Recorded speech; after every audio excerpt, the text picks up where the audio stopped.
আমার মনে হয় যেখানে মাদক দেখবেন, যে ঘরে মাদক দেখবেন, ওই ঘরটা ভেঙে ফেলতে হবে।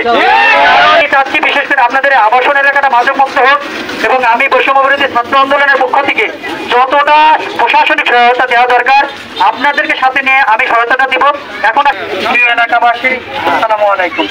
এত কষ্টের পরে যে আপনারা দ্বিতীয়বার দেশ স্বাধীন করলেন, তারপরে যদি আপনারা যদি এই সুন্দর একটা দেশ গড়ার পরিকল্পনা করতেছেন, এটা যদি আপনারা বাস্তবায়ন করতে না পারেন, তাহলে এই যে রক্ত দিলেন, এই যে শ্রম দিলেন, এই যে মেধা দিলেন, তাহলে এটা তো একদম আপনার ধূলিসাৎ হয়ে গেল। তো আপনারা জানেন, সমাজকে সুন্দরভাবে গড়তে হলে মাদককে মুক্ত করতেই হবে। আমার কথা বলি, আমি একজন যুবক, আমি যদি মাদকে আসক্ত হয়ে যাই তাহলে আমার পড়াশোনা কিন্তু ভালো লাগবে না, পড়াশোনা ভালো লাগবে না, আমার খেলাধুলাও ভালো লাগবে না। আমি যখন মাদকের টাকা উপার্জন করতে পারবো না, তখন আমি আমার পরিবারকে চাপ দিব। আমার পরিবার যখন মাদকের টাকা আমাকে দিতে পারবে না, তখন আমি হয় আমার পরিবারের জিনিস তৈরি করবো, নয়তো পার্শ্ববর্তী কোনো মানুষের দোকান কিংবা মানুষের বসত বাড়ির জিনিস তৈরি করবো। তাহলে শুধু মাদক থেকে সে মাদক আসক্তই হলো না, মাদক না পাওয়ার ফলে সে কিন্তু চোর হয়ে গেল।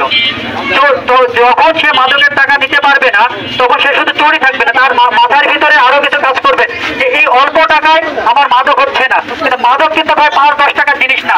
আপনারা জানেন, বিশেষ করে আমরা মাদক বলতে যেগুলোকে বুঝি, ফেন্সিডিল, গাঁজা, হিরোইন, ইয়াবা, এই জিনিসগুলো কিন্তু 5-10 টাকার জিনিস না যে আপনি 10 টাকা দোকানে দিলেন, একটা পাউরুটি, একটা কলা খেয়ে, এক গ্লাস পানি খেলে নিয়ে আপনার পেট ভরে গেল।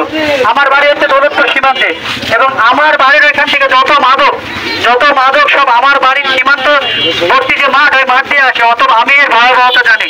প্রত্যেকদিন রাত্রে 50 থেকে 100 জন যুবক চলে যায় ইন্ডিয়ার মাঠে, এবং ওইখান থেকে মাদক নিয়ে পুরো বাংলাদেশে সাপ্লাই করে। এই যে একটা ভয়াবহতা, আমার গ্রামের একদম 14 থেকে 15 বছরের ছেলেরা মাদকাসক্ত, তারা বিশেষ করে আমাদেরকে হুমকি দেয় যে কিছু বললেই কিন্তু তোরে মেরে দেবো। মানে তাদের কাছে শুধু মাদক থাকে না, যারা মাদকাসক্ত আপনারা লক্ষ্য করবেন, তাদের কাছে কিন্তু অস্ত্র পর্যন্ত থাকে। এই যে অস্ত্রের যে জিম্মি সাধারণ মানুষকে এবং ব্যক্তিবর্গকে, পরিবারকে তারা যখন অস্ত্রের জিম্মি করে, তখন কিন্তু আপনারা আমার কিছু করার থাকে না, কারণ একটা অস্ত্র দিয়ে একজনের প্রাণ নাশ করা সম্ভব। অতএব আপনারা যে আপনাদের সমাজকে, আপনাদের দেশকে যদি মাদক মুক্ত না করতে পারেন, তাহলে আপনারা যে সুন্দর বাংলাদেশ গড়ার পরিকল্পনা করতেছেন, যে সুন্দর বাংলাদেশ গড়ার জন্য এত কষ্ট করলেন, এত মানুষ জীবন দিল, যেখানে মাদক দেখবেন, যে ঘরে মাদক দেখবেন, ওই ঘরটা ভেঙে ফেলতে হবে।